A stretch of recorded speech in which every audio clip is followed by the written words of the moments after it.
Chaque année, le plafond des ressources allouées aux communes béninoises est déterminé par la loi des finances adoptée par la représentation nationale.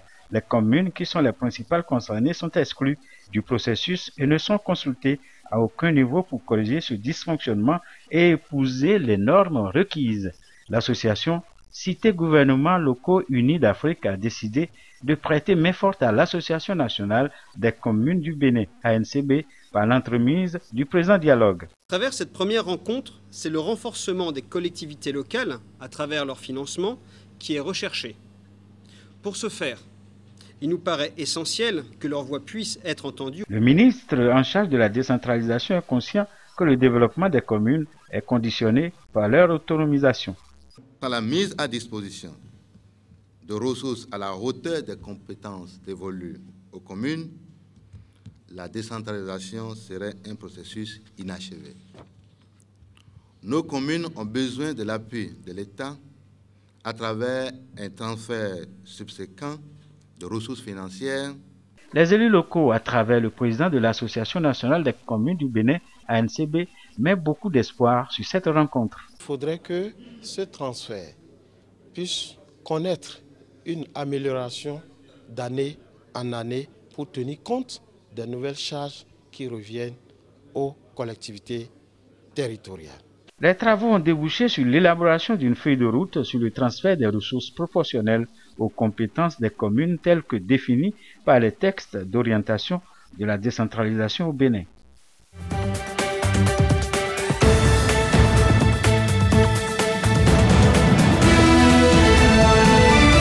Une exposition photo pour retracer la vie, le parcours et les actions de l'Agence française de développement à travers le monde. Sont 10 années d'existence de l'AFD, c'est un voyage dans le temps et dans l'espace pour soutenir les besoins de base des citoyens et contribuer à l'amélioration des conditions de vie. Il s'agit avant tout de favoriser l'accélération de la croissance économique et de contribuer à la création d'entreprises africaines génératrices d'emplois. Alors que se posait la question du financement de la France libre et de l'effort de guerre dans les territoires où s'organise la résistance en plein milieu de la Seconde Guerre mondiale, la Caisse centrale de la France libre devient en 1944 la Caisse centrale de la France d'outre-mer.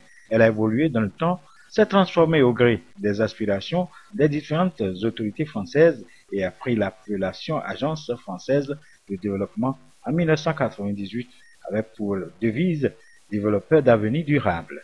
L'éducation, l'eau et l'assainissement, la santé, la lutte contre le sida, l'agriculture, le développement des infrastructures, le développement des secteurs privés sont entre autres domaines inscrits aux premières loges dans le champ de compétences de l'institution.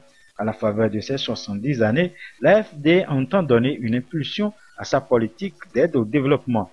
Cet engagement et ces actions bénéfiques sont salués par le Bénin où l'AFD a posé ses valises depuis 1956. Les fruits divers de la coopération entre l'AFD et le Bénin sont perceptibles dans nombre de secteurs et les laborieuses populations béninoises, bénéficiaires conscientes ou non de ces interventions, par ma voix manifestent leur reconnaissance.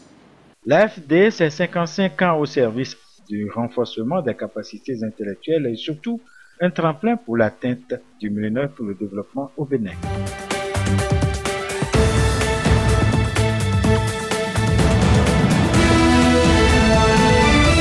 Apporter une aide d'urgence à près de 50 000 réfugiés soudanais. C'est le but du pont aérien entre le Kenya et le Soudan du Sud lancé depuis le début de la semaine par le Haut Commissariat de l'ONU aux réfugiés. Des 18 avions mobilisés pour l'opération doivent apporter près de 300 tonnes d'aide provenant des stocks du HCR à Nairobi. L'aide est ensuite acheminée par la route à partir de l'aéroport de Malakal au Soudan du Sud. Ces réfugiés qui manquent de tout bénéficieront des sacs de couchage, de couvertures, des moustiquaires, des seaux. Le coût de l'aide représente plus de 2 millions de dollars. L'afflux des réfugiés nord-soudanais dans le sud est dû au combat qui oppose l'armée soudanaise et des rebelles dans des régions frontalières avec le sud. Khartoum cherche notamment à asseoir son autorité sur ces régions. Au cours des derniers mois, le Soudan du Sud a déjà accueilli de nombreux réfugiés fuyant des combats au nord. Dans les prochaines semaines, le HCR prévoit encore d'envoyer 10 000 tentes aux réfugiés nord-soudanais dans le Soudan du Sud.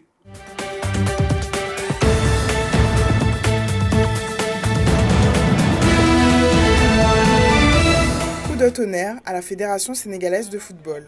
Elle a décidé hier de suspendre la convocation des joueurs pour la Coupe d'Afrique des Nations. La raison indiquée serait liée à des manquements du ministère des Sports dans le cadre de son organisation et de sa préparation de cette coupe. Une situation jugée inacceptable par les autorités fédérales. Augustin Senghor rompt tout dialogue avec le ministre en charge, jugé responsable. Rien n'a été mis en place. Le contrat de l'entraîneur n'a pas été renouvelé. La mission exploratoire n'a pas été faite. Les hôtels n'ont pas été réservés, etc., etc. Et pendant ce temps, on se chamaille sur des choses qui n'ont rien à voir avec le terrain. Il faut qu'on arrête de jouer. Je pense que le jeu a assez duré. Le vrai jeu, c'est la CAN. Il faut qu'on l'organise, qu'on mette les moyens pour ça.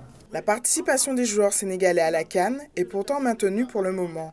Un boycott serait hors de question. Cette CAN, nous n'allons pas cracher dessus. Mais si jamais nous ne sommes pas mis dans les conditions d'aller avec les joueurs avec lesquels on va aller, nous trouverons d'autres solutions. Il n'est pas question pour le moment de boycott ni quoi que ce soit, je vais être clair. Présent à la conférence de presse, l'entraîneur de l'équipe nationale, Amara Traoré, s'est vu rassuré par la fédération avant cette prise de position. L'entraîneur se trouve prisonnier de cette crise de confiance entre le ministre des Sports, Abdoulaye Mactar Diop, et la fédération de football. Augustin Senghor dénonce des blocages financiers, primes aux joueurs non versés et subventions faisant défaut de la part du ministère. Le seuil de tolérance est atteint, le bras de fer vient de commencer.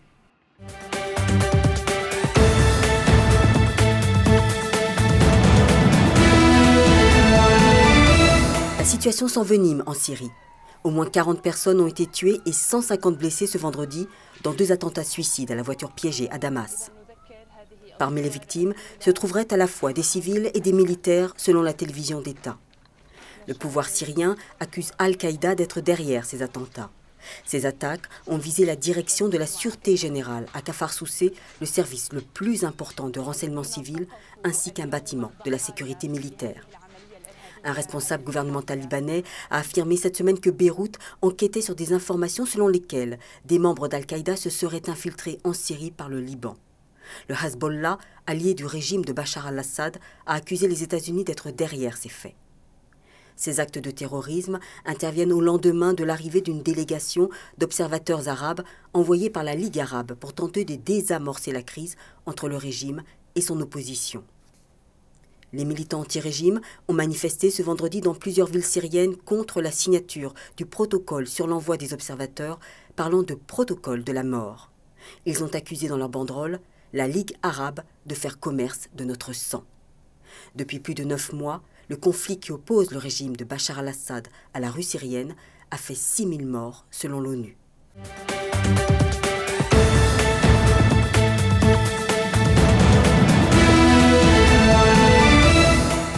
Au lendemain du déclenchement de la procédure qui devrait aboutir à l'éviction d'Antoine Kombouaré de la tête du Paris Saint-Germain, l'on ne sait toujours pas qui pourrait remplacer l'ex-entraîneur parisien.